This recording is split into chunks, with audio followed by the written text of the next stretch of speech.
किसी और को कुछ करने की जरूरत नहीं। वुमन थोड़ा शॉक्ड होती है उसके ब्लंट जवाब से, पर फिर भी कॉन्वर्सेशन कंटिन्यू करने की कोशिश करती है और कहती है कि उसके पास एक प्रोपोजिशन है जो दोनों के लिए बेनिफिशियल हो सकता है। जिन फिर से क्लियरली कहता है कि उसको इंटरेस्ट नहीं है और बस निकल जाता है, leaving the woman fuming with anger. जाने से पहले देओन पोलाइटली बाउ करती है। वुमन गुस्से से टपक रही होती है और उसका गार्ड पूछता है क्या वो जिन को जबरदस्ती वापस लाए, पर वुमन कहती है नहीं, उसका ईगो हर्ट हो गया होता है। अगला सीन गेमिंग रूम का है जहां सब टीवी स्क्रीन पे है, ग्लूड होते हैं। जब सब गेम में इमर्स्ड होते हैं, योंग चान को बाथरूम जाना होता है। हॉलवे में वो एक्सीडेंटली एक कॉकी पंक से टकरा जाता है। वो पंक तुरंत धमकी देना स्टार्ट करता है और चिल्लाता है कि आंख खोल के चला कर। योंग चान ऑलमोस्ट कांप रहा होता है और अपॉलॉजी मारता है, लेकिन पंक थोड़ा और ड्रामा करता है और उसको स्लैप करने ही वाला होता है। अभी जे ह्योंग ड्रामेटिक एंट्री मार के उसको बचा लेता है।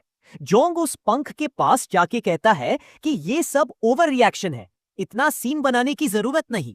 वो अपना लॉलीपॉप निकाल के पंक की आंखों में आंख डाल देता है और बोलता है कि वो लोग कोई डरपोक नहीं है। पंक जे योंग की आंखों से इंटिमिडेटेड हो जाता है और फाइनली वॉक ऑफ कर जाता है। योंग चैन शॉक में होता है कि उसका दोस्त जिसने उसको पहले बुली किया था अब उसकी हेल्प कर रहा है। ये ओवर कॉन्फिडेंट लड़का जब पहले चुपचाप डर के चला गया था, उस बात का मजाक उड़ा रहा था ऑरेंज हेड, पर अब फिर से अपने चमचों के साथ वापस आ गया है। ओवर कॉन्फिडेंट लड़के को ये बात बिल्कुल पसंद नहीं आई और उसका गुस्सा फट गया। उसने ऑरेंज हेड पे पंच मारने की कोशिश की, लेकिन जे योंग ने तुरंत झुक के एक जबरदस्त पंच उसके मुंह पे दे मारा। उस पंच के बाद वो ओवर कॉन्फिडेंट लीडर पीछे डगमगा गया। दूसरी तरफ योंग चैन बिल्कुल पैनिक में था, लग रहा था ये सब उसकी वजह से हो रहा है। तभी जे योंग ने उसको बोला कि उसको गिल्टी फील करने की जरूरत नहीं है क्योंकि गलती इन बास्टर्ड्स की है।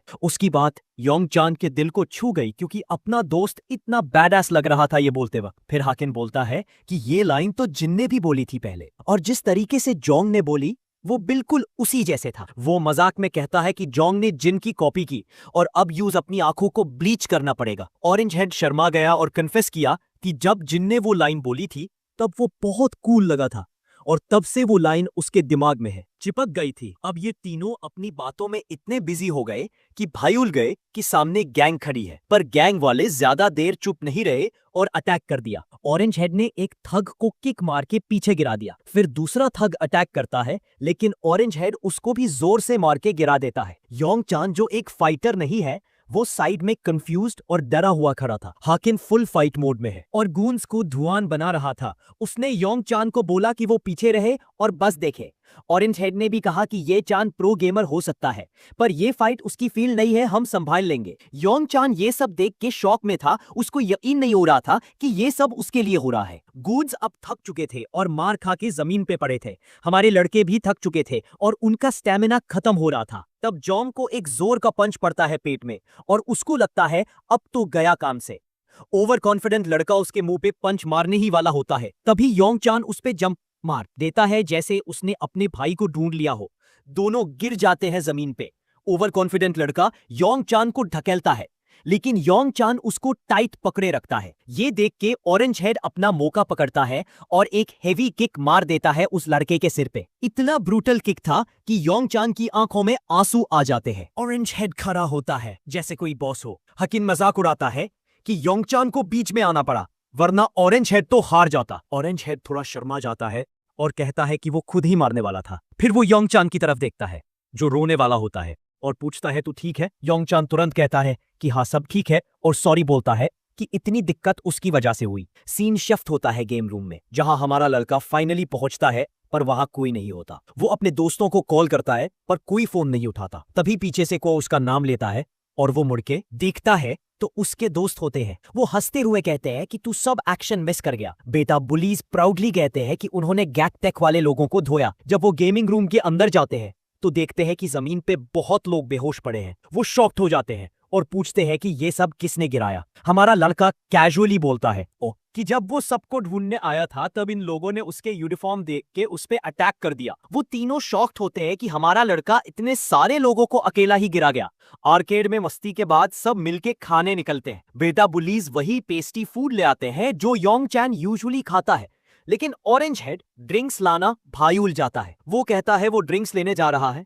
योंग चैन कहता है वो साथ चले, पर ऑरेंज हेड बोलता है कि वो खुद ही जाएगा। जब सब खाना खाने लगते हैं तो हाकिन प्राउड फील करता है और कहता है कि उन्होंने टेक वालों को अच्छे से सबक सिखाया। ऑरेंज हेड अग्री करता है और कहता है कि वो लोग दिखावा करने आए थे पर कुत्तों की तरह पिट गए। तब हमारा लड़का उस तूनो फूड को देखता है और समझ नहीं पाता कैसे स्टार्ट करे। वो देखता है जोंग सील तोड़ता है और स्नैक निकलता है तो वो भी वही करता है। जब वो खाने लगता है तो पूछता है कि फाइट स्टार्ट किसने की। जे हायोंग बताता है कि एक ठग ने गेम रूम के बाहर योंग चैन से पंगा लिया और वहीं से सब स्टार्ट हुआ। हमारा लड़का योंग चैन से पूछता है कि तू ठीक है। वो कहता है हाँ, क्योंकि जोंग टाइम पे आ गया था बचाने। ऑरेंज हेड एडवाइस देता है कि ऐसे मोमेंट्स में कभी पीछे नहीं हटना चाहिए। योंग चैन कंफ्यूज लगता है तो ऑरेंज हेड समझाता है कि बुली के सामने कभी डर नहीं दिखाना चाहिए, वरना वो तेरे डर का फायदा उठाएंगे। हाकिन भी एग्री करता है और कहता है कि तू अगर सीधा नहीं खड़ा होगा तो वो लोग सिर पे चढ़ जाएंगे। योंग चैन पूछता है अगर उन्होंने मार दिया तो। ऑरेंज हेड कहता है कि वो तो वैसे भी मारेंगे अगर तू डरा हुआ दिखेगा। योंग चैन कहता है अगर उन्होंने ज्यादा जोर से मार दिया तो। ऑरेंज हेड कहता है कि हाँ, हो सकता है, पर अगर तू स्टैंड नहीं लेगा तो वो तुझे हमेशा एक लूजर समझेंगे। हाकिन भी कहता है कि उसने ये ट्रिक पहले काम करते देखी है। बुली सिर्फ उनको टारगेट करते हैं जो कभी जवाब नहीं देते। योंग चैन चुप रहता है, शायद सोच रहा था कि हमेशा यूजे इसलिए बुली किया गया क्योंकि उसने कभी स्टैंड नहीं लिया। तभी हमारा लड़का खाना खाते खाते अपने पास्ट के बारे में सोचता है, जब उसके पास सिर्फ मीडियोकर करी और सूखा ब्रेड होता था और उस टाइम पे उसके आसपास हमेशा स्ट्रांग लोग होते थे जो वीक लोगों से उनका खाना छीन लेते थे। एक दिन एक कॉकी लड़का आया और बोला अपना खाना दे दे, पर जिन ने इनकार कर दिया और उस लड़के को अच्छे से सबक सिखाया। ये याद उसको रियलाइज करता है कि कैसे पास्ट और प्रेजेंट में सेम पैटर्न रिपीट हो रहा है। स्ट्रॉन्ग हमेशा वीक पे हावी होता है। तभी योंग चैन फाइनली हिम्मत करता है और बोलता है कि उसको बेटा बुलीज पसंद नहीं है। दोनों बुलीज शॉक हो जाते हैं और उनका खाना गले में अटक जाता है। योंग चैन कहता है कि उसको उनसे नफरत है क्योंकि उन्होंने क्लास में बच्चों को बुली किया था। उसको भी। ऑरेंज हेड कंफ्यूज होकर कहता है कि उन्होंने कब किसी को बुली किया। वो कहता है कि हम तो सिर्फ मजाक करते थे कभी कभी। ब्लॉन्ड भी अग्री करता है और कहता है कि उन्होंने कभी फिजिकली हर्ट नहीं किया, ना किसी से डर्टी काम करवाया। गिसु किम जैसे लोगों के कंपैरिजन में तो हम फरिश्ते हैं। पर योंग चैन अपनी बात पे कायम रहता है और कहता है कि चाहे मजाक हो या रफ प्ले, वो भी दूसरों के लिए वायलेंस होता है। बेटा बुलीज शॉक्ड होते हैं क्योंकि वो खुद समझ नहीं पाते कि उनका जोक भी किसी के लिए इतना टॉक्सिक लग सकता है। योंग चैन कहता है कि वायलेंस छोटी हो या बड़ी, वो वायलेंस ही होती है। उसको उनसे नफरत है क्योंकि उन्होंने बिना गिल्ट के लोगों के साथ बुरा किया। और जब उसने बोला कि खुद के लिए स्टैंड लेना चाहिए तो वो भी ट्राई करके सब कह दिया जो उसके दिमाग में था। बेटा बुलीज उसके वर्ड सुन के बिल्कुल हिल जाते हैं। ब्लॉन्ड कहता है कि किसी ने कभी उससे ऐसे बातें नहीं बोली, उसको लगा उनका मजाक मजाक ही था। पर अब वो सोचने लगता है कि शायद लोग उनके एक्शंस को दूसरे नजरिए से देखते हैं। दूसरा बुली भी अग्री करता है कि उनको लगा वो तो ठीक है क्योंकि उन्होंने कभी एक्सट्रीम बुलिंग नहीं की। योंग चैन अब भी थोड़ा नर्वस फील करता है पर खुश होता है कि उसने फाइनली अपना सच बोल दिया। जब वो उनके साथ टाइम स्पेंड करता था तो उसको लगता था कि शायद उन्हें पता ही नहीं कि जो वो कर रहे हैं वो एक्चुअली एक टाइप का बुलिंग ही है, और ये सोच के उसको गिल्ट महसूस होता था। ऑरेंज बालों वाले ने जल्दी से माफी मांगी और ब्लॉन्ड ने भी सॉरी बोला और ये एक्सेप्ट किया कि उन्हें ये नहीं पता कि चीजें कैसे सुधारी जाए, पर कम से कम वो अपॉलॉजी देना चाहते थे। दूसरी तरफ हमारा बॉय अपने खाने के साथ स्टिल मेस कर रहा था। उसने जैसे ही राइस बॉल का शेल हटाया वो ग्राउंड पे गिर गया और वो टोटली डिसअपॉइंट हो गया। अपना मील खराब देख के उसके फ्रेंड्स को समझ नहीं आया कैसे रिएक्ट करें, और जब वो राइस बॉल उठा के खाने की कोशिश करता है तो वो लोग उस पर चिल्लाने लगते हैं। फिर हम पहुंचते हैं हार्ट ऑफ द सिटी में वापस एसडब्ल्यू कॉर्पोरेशन के ऑफिस में। वही वुमन जो पहले योना की कजिन होने का क्लेम कर रही थी, वो अपने डेस्क पे बैठी होती है। तभी योना गुस्से से स्टॉर्म करके रूम में घुसती है और चिल्ला के उस वुमन का नाम लेती है। वो सैसी लेडी ऊपर देखती है और योना को स्माइल करती है, लेकिन योना उसके बोलने से पहले ही उसको कट करके एक शार्प टोन में पूछती है कि क्या उसने रिसेंटली जिन से मिली है। जी कूल बनने की कोशिश करती है और योना को याद दिलाती है कि एक्चुअली योना ही जिन का बैकग्राउंड चेक कर रही थी, क्योंकि उसको उस पर शक था। योना फ्रस्ट्रेटेड होकर मान लेती है कि हाँ, उसने जिन का इन्वेस्टिगेशन किया था, पर उसने उसको प्रॉमिस किया था कि वो और आगे नहीं जाएगी। अब वो जीए को भी कह रही होती है कि हमारे बॉय को तंग करना बंद करे। जीए एक आईब्रो रेस करती है और योना को याद दिलाती है कि वो ना भूल जाए कि वो किस तरह की दुनिया में जी रहे हैं। स्पेशली जब अभी रिसेंटली एक किडनैपिंग का केस हुआ था, तो वो क्लियरली कह देती है कि वो कोई रिस्क नहीं लेंगे और हमारे बॉय का बैकग्राउंड उनके लिए एक सीरियस इशू है। योना इंसिस्ट करती है कि जिनका इस सब रीसेंट ट्रबल से कोई लेना देना नहीं है, लेकिन जी उसको तुरंत इंटरप्ट करके कहती है कि सिर्फ इसलिए कि जिन ने एक रेस्क्यू में मदद की थी, इसका मतलब ये नहीं कि वो ट्रस्टवर्दी है। जीए का मैनेजर भी बोलता है कि जिन की आइडेंटिटी स्कूल के लिए एक मेजर कंसर्न है। उनका कहना था कि एक स्कूल जो एसडब्ल्यू कॉर्पोरेशन से अफिलिएटेड है, उसमें किसी स्टूडेंट को फेक रिकॉर्ड्स के साथ एक्सेप्ट नहीं करना चाहिए था और वो इस बात को इग्नोर नहीं करेंगे। योना फ्रस्ट्रेशन से अपने दांत कस लेती है जब जी हल्का सा सैटिस्फाइड स्माइल करती है। जी बताती है कि शायद उनको जल्दी कुछ अच्छी न्यूज मिलेगी। क्यूरियस योना पूछती है कि किस टाइप की न्यूज। जी का मैनेजर बताता है कि जिनके रिकॉर्ड्स रिस्ट्रिक्टेड थे, इसलिए उन्हें नेटवर्क के हायर अप से कंसल्ट करना पड़ा ज्यादा इंफॉर्मेशन के लिए। जीए योना को एक चैलेंजिंग स्माइल के साथ देखती है और पूछती है कि क्या वो जिन की रियल आइडेंटिटी जानने के लिए क्यूरियस नहीं है। योना फर्मली कहती है कि उसको फर्क नहीं पड़ता और हाईलाइट करती है कि जिन ने उसकी जान बचाई थी और उसके लिए वही काफी है। तभी टेलीफोन रिंग करता है और सबकी अटेंशन उधर चली जाती है। जीए की स्माइल और वाइड हो जाती है जब वो कहती है कि अब सब मिलके न्यूज सुनेंगे। वो फोन उठाती है और कॉलर अनाउंस करता है कि उनके पास कुछ न्यूज है। योना एंग्शियस फील करती है, जबकि जी होप करती है कि कॉलर जिन की आइडेंटिटी के बारे में कुछ रिवील करे। कॉलर कहता है कि हायर अप्स ने डिसाइड किया है कि एसडब्ल्यू कॉर्पोरेशन अब जिन के बैकग्राउंड के बारे में और इंक्वायरीज नहीं करेगा। ये सुन के जीए का चेहरा सफेद पड़ जाता है और गार्ड्स भी शॉक्ड होते हैं। जीए का फ्रस्ट्रेशन पीक पे पहुंच जाता है और वो चिल्ला कॉलर से पूछती है कि वो लोग ऐसे ही कैसे इस मैटर को छोड़ सकते हैं। क्लियरली कहता है कि एसडब्ल्यू कॉर्पोरेशन और गवर्नमेंट के बीच जो लॉन्ग टर्म रिलेशनशिप है, उसको देखते हुए उन्होंने ये डिसीजन लिया है। कॉलर बताता है कि जिन अपनी फैमिली से अलग हो गया था एक अनफॉर्चुनेट प्लेन क्रैश की वजह से, और वो बस एक यंग मैन है जो अपने घर वापस लौट आया है। वो एम्फसाइज करता है कि बेस्ट होगा कि उसको अपनी लाइफ शांति से जीने दी जाए, बिना किसी और स्क्रूटनी के। नेक्स्ट डे स्कूल में योना अपने एस्कॉर्ट के साथ एंटर करती है और सबका अटेंशन ग्रैब करती है, इंक्लूडिंग हमारे बॉयज जो क्यूरियस होते हैं। उन्हें वापस देख के इतने टाइम बाद योना उनकी तरफ सीधा देखने लगती है, जो यंग चैन को अनईजी फील करवाता है। वो उसके पास आके सिंपली पूछती है कि क्या जिन आज स्कूल में नहीं है। यंग चैन इधर उधर देख के कहता है कि वो अभी थोड़ी देर पहले यही था।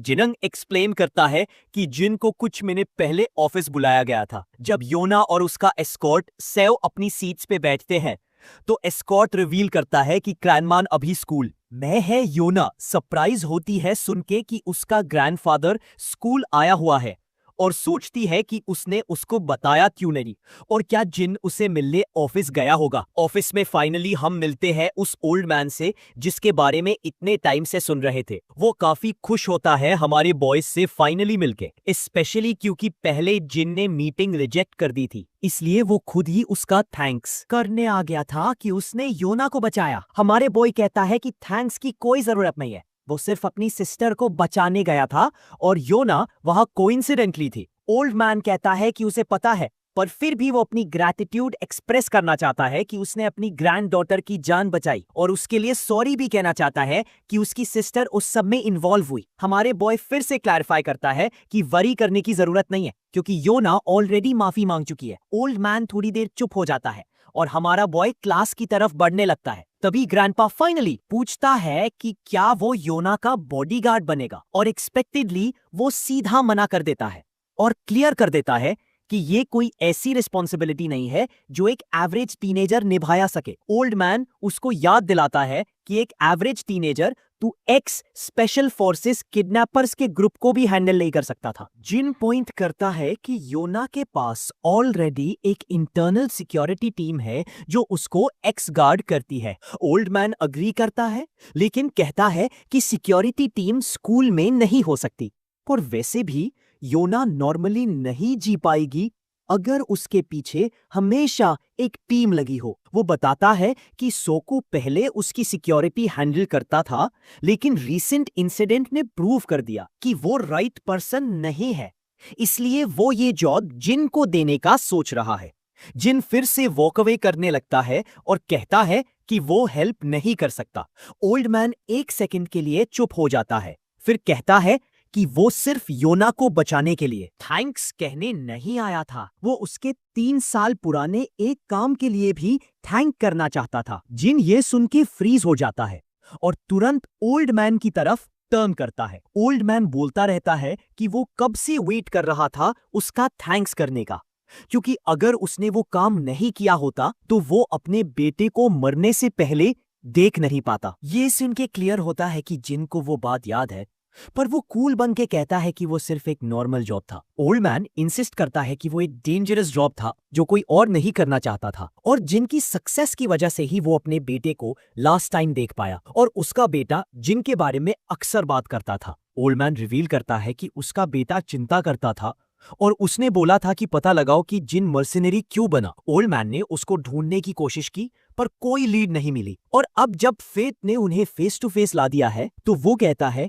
कि योना एक्चुअली उसकी डॉटर है। जिन के दिमाग में पास्ट फ्लैश होता है जब उस आदमी ने मेंशन किया था कि उसकी एक बेटी है जो जिन के एज की है। फिर भी जिन क्लियर करता है कि वो योना का बॉडीगार्ड नहीं बन सकता, लेकिन वो ये जरूर कहता है कि अगर उसके साथ कुछ होता है तो वो इग्नोर नहीं करेगा। ओल्ड मैन थोड़ा शॉक होता है, लेकिन स्माइल करके कहता है कि इतना काफी है। वो फिर बोलता है कि उसके पास एक और रिक्वेस्ट है। वो चाहता है कि जिन एसडब्ल्यू के सिक्योरिटी टीम के बारे में अपनी ऑनेस्ट ओपिनियन दे। जिन पूछता है कि वो किस बात की बात कर रहा है। ओल्ड मैन बताता है कि एसडब्ल्यू की सिक्योरिटी टीम एक पुरानी और प्राउड ट्रेडिशन का हिस्सा है, शायद इतनी ज्यादा प्राउड कि वो चेंज एक्सेप्ट नहीं करते। उनका मानना है कि योना की रीसेंट किडनैपिंग भी वो हैंडल कर लेते बिना जिन की मदद के, लेकिन जैसे जैसे एसडब्ल्यू ग्रो कर रहा है थ्रेट्स भी बढ़ रहे हैं और उनकी सिक्योरिटी टीम में इनोवेशन की कमी है। ओल्ड मैन चाहता है कि जिन उनके स्किल्स का ऑनेस्टली असेसमेंट करे,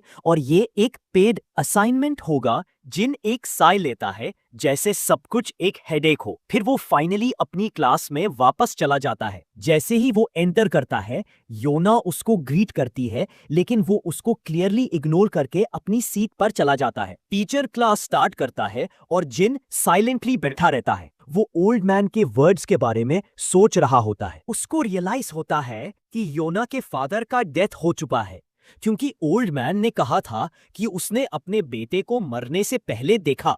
सीन फ्लैशबैक में चला जाता है जहां हम जिन को एक मर्सनरी के रूप में देखते हैं। सब साइट वर्कर्स एक जगह बैठे हैं और खाना खा रहे हैं। जिन किसी तरह का फूड बार खा रहा होता है जब एक आवाज उसको बुलाती है और पूछती है कि एक छोटे बच्चे जैसा दिखने वाला लड़का मर्सनरी काम कैसे करने लगा, तो तुरंत समझ आता है कि ये आदमी योना का फादर है। जैसे ही उसने जिन का चेहरा देखा उसने कहा कि उसको लगा ही नहीं कि जिन इतना यंग होगा। जिन तुरंत अपना चेहरा छुपाता है और चलने लगता है, लेकिन वो आदमी उसको एक प्लेटर देता है जिसमें टेस्टी और टेम्पटिंग खाना होता है। वो कहता है कि अपना ट्रैश फेंक दे और ये खा ले, क्योंकि उसकी एज में क्या खाता है वो मैटर करता है। दूसरी तरफ दूसरे मर्सनरीज बात कर रहे होते हैं कि उनका न्यू क्लाइंट काफी रिच लगता है और वो लोग टाउन में रोग स्कूल और एक क्लिनिक बनवा रहे हैं जहां वो सब स्टेशन है। जब सब बातें कर रहे होते हैं जिन चुपचाप गार्ड ड्यूटी पे खड़ा होता है और सुन रहा होता है। फिर वो आदमी फिर से आता है और जिन को एक चॉकलेट बार ऑफर करता है, लेकिन जिन बस नजर हटा लेता है। रात को फिर वो आदमी उसको खाना ऑफर करता है, लेकिन जिन फिर टर्न कर देता है। एक दिन जब बारिश बहुत ज्यादा हो रही होती है, वो आदमी अम्ब्रेला और कोट लेकर आता है, लेकिन जिन इन्हें भी मना कर देता है। फिर एक दिन जब जिन अपना सामान पैक कर रहा होता है छोड़ने के लिए, वही आदमी फिर आता है और कहता है कि उसको जिन की कमी महसूस होगी और बोलता है कि अगर कभी टाइम मिले तो वापस आकर मिल लेना, क्योंकि वो लोग 1 महीना और वही रहेंगे। फिर वो एक बैग जिन की तरफ फेंकता है जिसमें स्नैक्स और बेसिक मेडिकल चीजें होती है। फाइनली जिन बोलता है और पूछता है कि ये सब उसको क्यों दे रहा है। ये सुन के वो आदमी थोड़ा चौंक जाता है और हैरान होता है कि जिन कोरियन बोल रहा है। वो कहता है कि उसने पहले जिन की लैंग्वेज और इंग्लिश दोनों में ट्राई किया था, लेकिन कोई रिस्पॉन्स नहीं मिला। फिर वो कहता है कि उसकी एक डॉटर है जो जिन के एज की है और जिन उसको उसकी याद दिलाता है, इसलिए वो चिंता करता है। थोड़ी देर बाद हम एक खराब जगह में होते हैं जहां कॉन्फ्लिक्ट चल रहा होता है। फिर हम देखते हैं जिन अपने एक फेलो मर्सनरी के साथ होता है जो उसको बताता है कि जहां जिन गार्ड ड्यूटी पे था वो टाउन एक रेजिस्टेंस ग्रुप ने ले लिया है। वो बताता है कि वो लोग वेट कर रहे थे कि फॉरेनर्स कंस्ट्रक्शन कंप्लीट करें ताकि वो बिल्डिंग्स पे कब्जा ले सके, और मोस्टली लोग वहां मार दिए गए हैं। जिन की फ्लैशबैक से उसका ध्यान बेल की आवाज से टूट जाता है और वो देखता है कि योना उसको बुला रही है और पूछ रही है क्या वो फ्री है। थोड़ी देर बाद वो लोग लाउंजिंग एरिया में होते हैं जहां सेजू अपना सिर झुका के लेट अपॉलॉजी दे रहा होता है। जिन कहता है कि ऐसा कुछ नहीं है, वो उसकी वजह समझता है। योना कहती है कि उसको पता है जिन डिनाई करेगा, लेकिन दादाजी ने उसको बुलाने के लिए कहा था। जिन बिना किसी प्रोटेस्ट के हाँ बोल देता है, जिससे योना सरप्राइज हो जाती है कि पहली बार वो बिना मना किए हाँ बोल गया। फिर सीन शिफ्ट होता है जी के पास, जो फ्रस्ट्रेशन में अपने दांत दबा रही होती है। वो गुस्से में होती है कि हायर अप्स जिन की असली आइडेंटिटी क्यों नहीं बता रहे। तभी उसका मैनेजर आता है और कहता है कि वही स्टूडेंट वापस आ गया है, जिससे सुनकर जी थोड़ा शॉक होती है। एसडब्ल्यू कॉर्पोरेशन के मेंस लॉकर रूम में जिन अपना यूनिफॉर्म पहन रहा होता है। सेजू पूछता है कि जिन यहाँ जॉब कैसे ले आया। सीन फ्लैशबैक में चला जाता है जहां जिन एसडब्ल्यू कॉर्पोरेशन के सिक्योरिटी पर्सनल के रिकॉर्ड्स देख रहा होता है। एक ओल्ड मैन ने उसको बोला था कि वो कुछ दिन टीम के साथ बिताए और अपने थॉट शेयर करे, क्योंकि इसके लिए अरेंजमेंट हो चुका है। प्रेजेंट में जिन सेजू को कहता है कि उसने बस सिक्योरिटी टीम में काम करने का एक्सपीरियंस लेना था, इसलिए वो यहाँ है। सोको पूछता है क्या इसका मतलब जिन बॉडीगार्ड बनना चाहता है।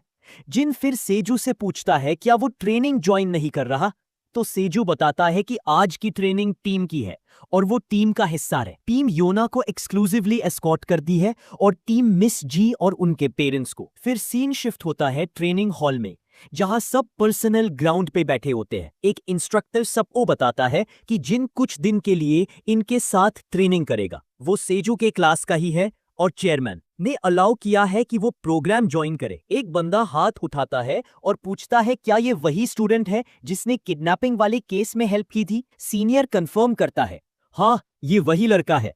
जिन सबको इंट्रोड्यूस करता है और थैंक्स बोलता है कि उसको पार्टिसिपेट करने दिया। जब ट्रेनिंग शुरू होती है तो हम देखते हैं योना ऊपर से जिन को देख रही होती है। सेजू उसको बताता है कि जिन यहाँ इसलिए है क्योंकि उसने बॉडीगार्ड बनने का एक्सपीरियंस लेना था। तभी योना नोटिस करती है कि वहां और कोई भी है, जी अपने गार्ड के साथ। योना क्यूरियस होती है कि वो यहाँ क्या कर रही है। मीनवाइल जिन और बाकी सोल्जर्स हॉल में रनिंग कर रहे होते हैं ट्रेनिंग के पार्ट में। सीनियर बैक में देखता है कि जिन इजीली पेस बना रहा तो वो और तेज भगाने लगता है। काफी लैप्स के बाद सब थक जाते हैं और सीनियर ऐसे लगता है कि फेंट कर जाएगा, लेकिन जिन तो बिल्कुल रिलैक्स्ड होता है जैसे कुछ हुआ ही नहीं हो। सीनियर बताता है कि इतना भगा चुके हैं कि किसी का भी फेंट हो जाए, लेकिन जिन अभी भी रेडी लगता है 0 लैप्स के लिए। फिर और एक्सरसाइजेस होते हैं और जिन सब में टॉप करता है। योना इंप्रेस्ड होती है कि जिन सबको बीट कर रहा है। गी बस सार्कास्टिकली कहती है कि ये तो बेसिक ट्रेनिंग है और टीम तो इस लड़के से पीछे रह गई है। सीनियर सोचता है कि ये लड़का आखिर मिला कहां से, क्या ये पहले ट्रेन था। तभी सीनियर देखता है कि गी नियर बाय खड़ी है और उसकी गार्ड से आई कांटेक्ट होते ही उसका चेहरा पाले हो जाता है। उसको लगता है कि जी और उसका गार्ड उसको डांट देंगे कि एक हाई स्कूलर उससे बेटर परफॉर्म कर रहा है। तभी एक जूनियर हाथ उठाता है और कहता है कि उसने सुना है कि ये स्टूडेंट मिस योना के रेस्क्यू में इंपॉर्टेंट रोल था, इसलिए वो जिन के साथ स्पार करना चाहता है। सीनियर गुस्सा हो जाता है और चिल्लाता है कि क्या वो सच में एक हाई स्कूल लड़के से फाइट करना चाहता है। लेकिन जब जिन खुद फाइट के लिए रेडी हो जाता है, सीनियर शॉक्ड हो जाता है।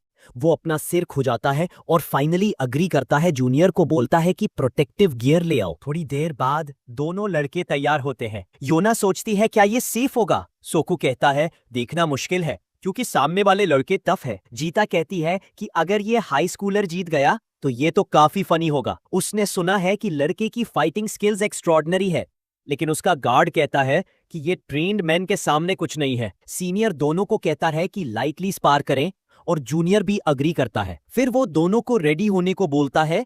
जूनियर स्टैंस लेता है और कहता है कि ये वो लूजर नहीं है जिसे जिन पहले बीट कर चुका है। जिन बिना डरे अपना स्टैंस लेता है। जैसे ही सीनियर फाइट स्टार्ट करता है, जूनियर सुपर स्पीड से आगे बढ़ता है और पंच मारने जाता है, लेकिन जिन तुरंत पीछे हट जाता है। जूनियर फिर से फुल फोर्स से पंच करता है, लेकिन जिन इजीली डॉज कर लेता है। योना थोड़ी टेंस हो जाती है और कहती है कि सोल्जर इतना हार्ड नहीं जाना था स्पारिंग मैच में, लेकिन सोल्जर रुकता नहीं है। वो कॉन्टिन्यूअसली पंचेस मार रहा होता है, लेकिन जिन सब डॉज कर रहा होता है। फिर जिन एक किक मार देता है जूनियर के लेग पे, जिससे वो लड़खड़ा जाता है। उस मोमेंट को ग्रैब करते हुए जिन अपनी फिस्ट टाइट करता है और एक ब्रूटल पंच मारने जाता है, लेकिन सोल्जर ब्लॉक कर लेता है। सोल्जर जिन का मजाक उड़ाता है, लेकिन जिन तुरंत उसका पंच डिफ्लेक्ट करता है और एक पावरफुल पंच डायरेक्टली उसके फेस पे मार देता है। ये देखकर योना की सांस रुक जाती है और उसका गार्ड भी इंप्रेस्ड होता है कि जिन ने परफेक्ट जगह हिट किया। जब सोल्जर पेन में गिर रहा होता है, जिन उसका सिर पकड़ता है और उसके चेहरे पे नी स्मैश मार देता है, जिससे वो खून से लटपट गिर जाता है। जी पूरी तरह से शॉक्ड होती है और जिन कॉन्फिडेंटली खड़ा होता है, जबकि उसका ओपोनेंट बेहाल जमीन पे पड़ा होता है। ये सुन के उसने अपने हेड से प्रोटेक्टिव गियर हटा दिया और सीनियर के साथ साथ बाकी सोल्जर्स भी शॉक हो गए कि ये क्या हो गया। कोकू क्लियरली बोलता है कि उनको क्लियरली बोला गया था कि लाइकली लेना है, लेकिन ये सीन तो काफी ज्यादा इंटेंस हो गया। गिया फिर से बोलती है कि क्या ये वही साल का लड़का है जिसके बारे में बोला गया था।